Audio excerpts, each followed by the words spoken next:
Good morning. അപ്പോൾ നമുക്ക് ഇന്ന് പുതിയ മൊഡ്യൂൾ സ്റ്റാർട്ട് ചെയ്യാം. Bio inorganic chemistry.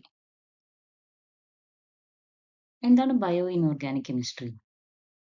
Bio inorganic chemistry is an interdisciplinary scientific branch that examines the chemistry of inorganic entities within the biological and biochemical systems.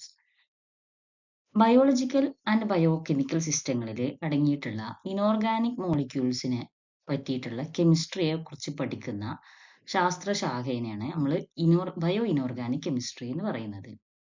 Biological system എന്ന് പറയുമ്പോൾ living ഓർഗാനിസങ്ങളിലും അതേപോലെ biochemical system bacteria, fungus, amoeba പോലുള്ള biochemical സിസ്റ്റങ്ങളിലും കാണപ്പെടുന്ന inorganic മോളിക്യൂൾസിന്റെ കെമിസ്ട്രിയെ കുറിച്ച് പഠിക്കുന്ന ഒരു ഇന്റർ ഡിസിപ്ലിനറി സയന്റിഫിക് ബ്രാഞ്ചാണ് ബയോ ഇനോർഗാനിക് കെമിസ്ട്രി എന്ന് പറയുന്നത്.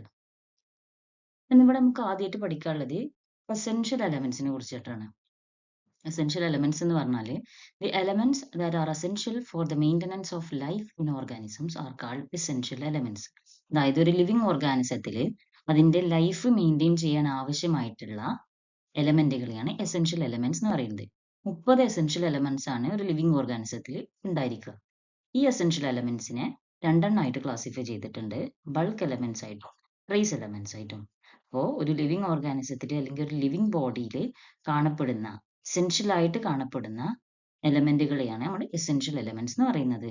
ബൾക്ക് എലമെന്റ്സ് ഉണ്ട്, ട്രേസ് എലമെന്റ്സ് ഉണ്ട്.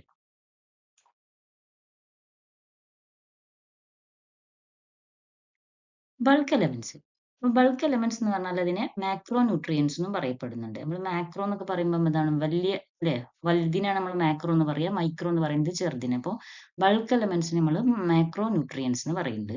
then elements that are required in relatively large quantities are bulk elements.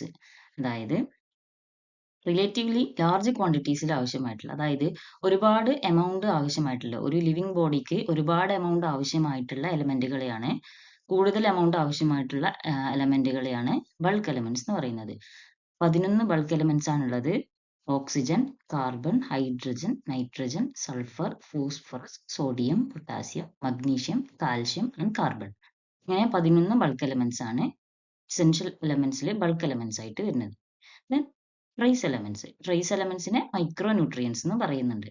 Elements that are required by living organisms in very minute amounts. അതായത് അത്രയും minute അമൗണ്ട്സിൽ, അത്രയും കുറഞ്ഞ അളവിൽ ഒരു ലിവിങ് ഓർഗാനിസത്തിന് ആവശ്യമായിട്ടുള്ള എലമെന്റുകളെയാണ് ട്രേസ് എലമെന്റ്സ് എന്ന് പറയുന്നത്. അപ്പോൾ 19 ട്രേസ് എലമെന്റ്സ് ആണ് ഉള്ളത്. ഈ 19 ട്രേസ് എലമെന്റ്സിൽ 13 എലമെന്റ്സ് മെറ്റൽസ് ആണ്. 13 metals iron, copper, zinc, manganese, molybdenum, cobalt, chromium, vanadium, nickel, cadmium, tin, lead, lithium. ഇങ്ങനെയുള്ള 13 മെറ്റൽസും ബാക്കി 6 എലമെന്റ്സ് വേറെ ഉണ്ട്. അത് boron, fluorine, iodine, selenium, silicon, arsenic. Then elements other than iron, copper, zinc are considered as ultra trace elements.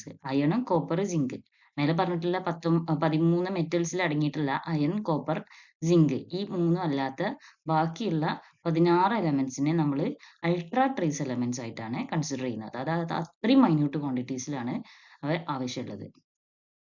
അപ്പോൾ അതാണ് bulk എലമെന്റ്സും trace എലമെന്റ്സും.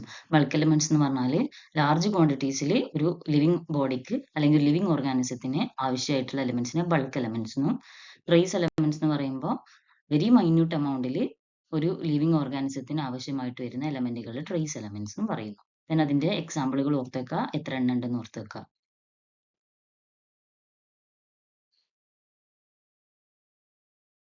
Bulk and trace metal ions. അപ്പോൾ നമ്മൾ ബൾക്ക് എലമെന്റ്സിനെ പറഞ്ഞു. ഇനി അതിൽ തന്നെ വരുന്ന മെറ്റൽ അയോൺസിനെ നമുക്ക് ബൾക്ക് മെറ്റൽ അയോൺസ് ആയിട്ടും ട്രേസ് മെറ്റൽ അയോൺസ് ആയിട്ടും കൺസിഡർ ചെയ്യാം. Among the 30 essential elements, 17 are metals. Of these, sodium, potassium, magnesium, and calcium are needed in relatively large quantities and are referred to as bulk metal ions. അതായത് നമ്മൾ പറഞ്ഞ essential elements 30 എണ്ണമാണ് ഉള്ളത്. ആ 30 essential എലമെന്റ്സിനെ consider ചെയ്യുകയാണെങ്കിൽ അതിൽ 17 metal ions ആണ്. ഈ മെറ്റൽ അയോൺസിൽ 17 മെറ്റൽ അയോൺസിൽ സോഡിയം, പൊട്ടാസ്യം, മഗ്നീഷ്യം, കാൽഷ്യം, ഈ 4 പേര്, സോഡിയം, പൊട്ടാസ്യം, മഗ്നീഷ്യം, കാൽഷ്യം എന്ന് പറയുന്നത് നന്നായിട്ട് കൂടുതൽ ക്വാണ്ടിറ്റീസിൽ ഒരു ലിവിങ് ബോഡിക്ക് ആവശ്യമായിട്ടുണ്ട്. That is 4 sodium, potassium, magnesium, calcium എന്ന് പറയുന്ന 4 മെറ്റൽ അയോൺസിന് കൂടുതൽ ക്വാണ്ടിറ്റീസിൽ ആവശ്യമായിട്ട് വരുന്നുണ്ട്. അതുകൊണ്ട് തന്നെ ഈ 4 മെറ്റൽ അയോൺസിനെ ബൾക്ക് മെറ്റൽ അയോൺസ് എന്നാണ് പറയപ്പെടുന്നത്. Then ions of iron, copper, zinc, which are required in minute quantities are referred to as trace metal ions. ഈ സോഡിയം, പൊട്ടാസ്യം, മഗ്നീഷ്യം, കാൽഷ്യം ഈ ബൾക്ക് മെറ്റൽ അയോൺസിന്റെ അത്ര തന്നെ ആവശ്യമില്ലാത്ത അതിലേറെ മൈന്യൂട്ട് ക്വാണ്ടിറ്റീസിൽ ആവശ്യമായിട്ടുള്ള അയൺ, കോപ്പർ, സിങ്ക് ഈ മെറ്റൽ അയോൺസിനെ ട്രേസ് മെറ്റൽ അയോൺസ് എന്നാണ് പറയുന്നത്. അതായത് അയൺ, കോപ്പർ, സിങ്ക് പോലുള്ള ഈ 3 മെറ്റൽ അയോൺസ് എന്ന് പറയുന്നത് മൈന്യൂട്ട് ക്വാണ്ടിറ്റീസിലാണ് റിക്വയർ ആയിട്ടുള്ളത്. അതുകൊണ്ട് ഇവയെ ട്രേസ് മെറ്റൽ അയോൺസ് എന്ന് പറയുന്നുണ്ട്. then അത്രയും ആവശ്യമില്ലാതെ വരുന്ന ബാക്കി manganese, molybdenum, cobalt, chromium, vanadium, nickel, cadmium, tin, lead, lithium ഈ 10 മെറ്റൽ അയോൺസ് അതെന്ന് പറയുന്നത് വെരി മൈന്യൂട്ട് അമൗണ്ട്സിൽ അത്രയും കുറഞ്ഞ അളവിലാണ് ഒരു ലിവിങ് ഓർഗാനിസത്തിന് ആവശ്യമായിട്ട് വരുന്നത്. അതുകൊണ്ട് ഈ 10 മെറ്റൽ അയോൺസിനെ അൾട്രാ ട്രേസ് മെറ്റൽ അയോൺസ് എന്നാണ് പറയുന്നത്. അപ്പോൾ എസെൻഷ്യൽ എലമെന്റ്സ് പറഞ്ഞു. അതിന്റെ 2 classification, bulk elements and trace elements. Then അതിന്റെ വേറൊരു ക്ലാസിഫിക്കേഷൻ വരുന്ന bulk and trace metal ions പറഞ്ഞു. ഇനി ഫങ്ഷൻസ് ഓഫ് മെറ്റൽ അയോൺസ്. ഇപ്പൊ നമ്മൾ മെറ്റൽ അയോൺസ് 17 ഉണ്ടെന്ന് പറഞ്ഞല്ലോ, ബൾക്കായിട്ടും ട്രേസ് ആയിട്ടും വരുന്ന ഈ മെറ്റൽ അയോൺസ് ഒരു ബോഡിയിൽ എന്തെല്ലാം ഫങ്ഷൻസ് ആണ് ചെയ്യുന്നത് നോക്കാം. First function as cofactors in enzymes. എൻസൈംസിൽ കോ ഫാക്ടറുകളായിട്ട് ഫങ്ഷൻ ചെയ്യുന്നുണ്ട്. എന്താണ് ഈ കോ ഫാക്ടർ എന്നൊക്കെ നോക്കാം. എൻസൈമുകൾ നമ്മൾ പഠിച്ചിട്ടുണ്ടല്ലോ, അതായത് ബോഡിയിൽ നടക്കുന്ന നമ്മുടെ ലിവിങ് ബോഡിയിൽ നടക്കുന്ന കെമിക്കൽ റിയാക്ഷൻസിന്റെ സ്പീഡ് ഇൻക്രീസ് ചെയ്യാൻ വേണ്ടിയിട്ട് ആക്ട് ചെയ്യുന്ന ഒരു കെമിക്കലിനെയാണ് നമ്മൾ എൻസൈം എന്ന് പറയുന്നത്. അത് പ്രോട്ടീൻസ് ആയിരിക്കും.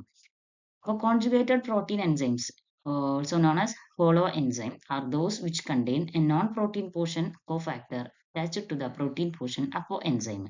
അപ്പോൾ ഒരു കോൺജുഗേറ്റഡ് പ്രോട്ടീൻ എൻസൈം കൺസിഡർ ചെയ്യുകയാണെന്നുണ്ടെങ്കിൽ അതിൽ 2 പോർഷൻ ആണ് ഉണ്ടാവുക. അതിന് 2 പോർഷൻ ഉണ്ട്, 2 പാർട്ട് ഉണ്ട്. ഒരു പ്രോട്ടീൻ പോർഷൻ ഉണ്ടായിരിക്കും ആൻഡ് അതിലേക്ക് അറ്റാച്ച് ചെയ്തിട്ട് ഒരു നോൺ പ്രോട്ടീൻ പോർഷൻ ഉണ്ടായിരിക്കും. ആ പ്രോട്ടീൻ പോർഷനെ നമ്മൾ കോ എൻസൈം എന്ന് പറയുന്നു, നോൺ പ്രോട്ടീൻ പോർഷനെ കോഫാക്ടർ എന്ന് പറയുന്നു. That is holoenzyme equal to coenzyme plus cofactor. Then cofactors are essential for the catalytic activity of conjugated enzymes. അപ്പോൾ conjugated enzymes എന്ന് പറയുന്നത് കാറ്റലിറ്റിക് ആക്ടിവിറ്റിനെയാണ് ഇൻക്രീസ് ചെയ്യുന്നത്, അല്ലെങ്കിൽ കാറ്റലിറ്റിക് ആക്ടിവിറ്റി ആണ് അതിന്റെ ഫംഗ്ഷൻ എന്ന് പറയുന്നത് അല്ലെ. കാറ്റലിസ്റ്റ് ആയിട്ട് ആക്ട് ചെയ്യുക, ബയോ കാറ്റലിസ്റ്റ് ആണ് എൻസൈംസ് എന്ന് പറയുന്നത്. അപ്പോൾ അതിന്റെ കാറ്റലിറ്റിക് എൻസൈമിന്റെ കാറ്റലിറ്റിക് ആക്ടിവിറ്റി നടക്കണമെന്നുണ്ടെങ്കിൽ എന്താണ്, ഈ കോ ഫാക്ടേഴ്സ് ഭയങ്കര അത്യാവശ്യമാണ്. ദെൻ കോ ഫാക്ടേഴ്സ് ആയിട്ട് ആക്ട് ചെയ്യുന്നത് metal ions like Mg2+, Ca2+, Zn2+, Mn2+. ഈ 4 Mg2+, Ca2+, Zn2+, Mn2+ പോലെയുള്ള മെറ്റൽ അയോൺസ് ആണ് കോ ഫാക്ടേഴ്സ് ആയിട്ട് ആക്ട് ചെയ്യുന്നത്. അതൊരു നോൺ പ്രോട്ടീൻ പോർഷൻ ആണെന്ന് പറഞ്ഞു, പ്രോട്ടീൻ അല്ലാത്ത പോർഷൻ ആണ്. ആ കോ ഫാക്ടർ ആയിട്ട് ആക്ട് ചെയ്യുന്നത് metal അയോണുകളാണ്. Mg2+, Ca2+, Zn2+, Mn2+ പോലുള്ള മെറ്റൽ അയോൺസ് ആണ് കോ ഫാക്ടേഴ്സ് ആയിട്ട് ആക്ട് ചെയ്യുന്നത്. ഇനി ഈ കോ ഫാക്ടേഴ്സിനെ ബേസ് ചെയ്തിട്ട് എൻസൈംസിനെ നമുക്ക് 2 എണ്ണമായിട്ട് കൺസിഡർ ചെയ്യാം, മെറ്റാലോ എൻസൈംസും മെറ്റൽ ആക്ടിവേറ്റഡ് എൻസൈംസും. An enzyme that has a tightly bound metal ion cofactor is called a metalloenzyme. നമ്മൾ പറഞ്ഞു ഒരു എൻസൈമിലേക്ക് ഒരു കോഫാക്ടർ അല്ലെങ്കിൽ ഒരു മെറ്റൽ അയോൺ ബൗണ്ട് ചെയ്തിട്ടുണ്ടെന്ന് പറഞ്ഞു. ഇനി ആ എൻസൈമിലേക്ക് ഈ ബൗണ്ട് ചെയ്ത് കിടക്കുന്ന മെറ്റൽ അയോൺ കോഫാക്ടർ നന്നായിട്ട് വെരി ടൈറ്റ് ആയിട്ട് ബൗണ്ട് ചെയ്ത് കിടക്കുകയാണെന്നുണ്ടെങ്കിൽ ആ എൻസൈമിനെ മെറ്റാലോ എൻസൈം എന്ന് പറയുന്നു. That is metal ion cofactor ഒരു എൻസൈമിലേക്ക് നന്നായിട്ട് ഭയങ്കര ടൈറ്റ് ആയിട്ട് ബൗണ്ട് ചെയ്ത് കിടക്കുകയാണെന്നുണ്ടെങ്കിൽ ആ എൻസൈമിനെ മെറ്റാലോ എൻസൈം എന്ന് പറയുന്നു. ഈ മെറ്റാലോ എൻസൈമിലുള്ള മെറ്റൽ അയോൺ, കോഫാക്ടർ ആയിട്ട് വരുന്ന മെറ്റൽ അയോണ് ഒന്നെങ്കിൽ അതിന്റെ സ്ട്രക്ചറിലേക്കായിരിക്കും കോൺട്രിബ്യൂട്ട് ചെയ്യുന്നത്, ആ എൻസൈമിന്റെ സ്ട്രക്ചറിലേക്കായിരിക്കും കോൺട്രിബ്യൂട്ട് ചെയ്യുന്നത്, അല്ലെങ്കിൽ അതിന്റെ കാറ്റലിറ്റിക് മെക്കാനിസത്തിനെ ഹെൽപ്പ് ചെയ്യായിരിക്കും. ചിലപ്പോൾ എന്തായിരിക്കും, അല്ലെങ്കിൽ രണ്ടിലേക്കും, സ്ട്രക്ചറിലേക്കും കോൺട്രിബ്യൂട്ട് ചെയ്യും, അതിന്റെ കാറ്റലിറ്റിക് മെക്കാനിസത്തിനെ ഹെൽപ്പ് ചെയ്യും. അപ്പോൾ 3 പോസിബിലിറ്റി ഉണ്ട്, ഒന്നെങ്കിൽ സ്ട്രക്ചറിലേക്ക് മാത്രം കോൺട്രിബ്യൂട്ട് ചെയ്യും, അല്ലെങ്കിൽ കാറ്റലിറ്റിക് മെക്കാനിസത്തിലേക്ക് മാത്രം കോൺട്രിബ്യൂട്ട് ചെയ്യും, അല്ലെങ്കിൽ ബോത്ത് സ്ട്രക്ചറിലേക്കും കാറ്റലിറ്റിക് മെക്കാനിസത്തിനെയും ഹെൽപ്പ് ചെയ്യുന്ന മെറ്റൽ അയോണുകളും ഉണ്ട്. അതിനൊരു എക്സാമ്പിൾ നോക്കുകയാണെന്നുണ്ടെങ്കിൽ ഒരു മെറ്റാലോ എൻസൈമിന് എക്സാമ്പിൾ ആണ് ആൽക്കഹോൾ ഡീഹൈഡ്രോജിനേസ് എന്ന് പറയുന്നത്. ഈ ആൽക്കഹോൾ ഡീഹൈഡ്രോജിനേസിൽ 2 സിങ്ക് അയോൺസ് ഉണ്ട്, 2 ടൈറ്റ്ലി ബൗണ്ട് ആയിട്ടുള്ള, അതൊരു മെറ്റാലോ എൻസൈം ആണ്. രണ്ട് ടൈറ്റ്ലി ബൗണ്ട് ചെയ്തിട്ടുള്ള സിങ്ക് അയൺ Zn2+ അയോൺസ് ഉണ്ട്. അതിൽ ഒന്നാമത്തെ Zn2+ എന്ന് പറഞ്ഞാൽ അതിന്റെ സ്ട്രക്ചറൽ എൻറ്റിറ്റി ആയിട്ട് ആക്ട് ചെയ്യാണ്. ആൻഡ് രണ്ടാമത്തെ Zn2+ എന്ന് പറഞ്ഞാൽ അതിന്റെ കാറ്റലിറ്റിക് മെക്കാനിസത്തിനെ ഹെൽപ്പ് ചെയ്യാണ് ചെയ്യുന്നത്. This is an example for metalloenzymes. ഇനി other examples for metalloenzymes എന്ന് പറയുന്നത് സൂപ്പർ ഓക്സൈഡ് ഡിസ്മ്യൂട്ടേസ്, അതിൽ വരുന്ന metal ions copper 2+, zinc 2+. Then next one urease, അതിൽ വരുന്നത് നിക്കൽ 2+ ആണ്. കാർബോക്സി പെപ്റ്റിഡേസിൽ വരുന്നത് സിങ്ക് 2+, ദെൻ സൈറ്റോക്രോം P450, അതിൽ അയൺ 2+. ഇത്രയാണ് മെറ്റാലോ എൻസൈംസ് എന്ന് പറയുന്നത്. ഇനിയിപ്പം മെറ്റാലോ എൻസൈംസ് നമ്മൾ പറഞ്ഞു, അത് സിങ്ക് അല്ലെങ്കിൽ എന്താണ് മെറ്റൽ അയോൺസ് ഭയങ്കരമായിട്ട് ടൈറ്റ് ആയിട്ട് ബൗണ്ട് ചെയ്ത് കിടക്കുകയാണെന്ന് പറഞ്ഞു. ഇനി അതേപോലെ an enzyme that has a loosely bound metal ion is called metal activated enzyme. ഈ മെറ്റൽ അയോൺ ബൗണ്ട് ചെയ്തിട്ടുള്ളത് ലൂസ് ആയിട്ടാണെന്നുണ്ടെങ്കിൽ, എൻസൈമുമായിട്ട് അത്ര തന്നെ ടൈറ്റ് ആയിട്ടല്ല, ലൂസ് ആയിട്ട് ബൗണ്ട് ചെയ്ത് കിടക്കുകയാണെന്നുണ്ടെങ്കിൽ ആ എൻസൈമിനെ നമ്മൾ മെറ്റൽ ആക്ടിവേറ്റഡ് എൻസൈം എന്നാണ് പറയുന്നത്.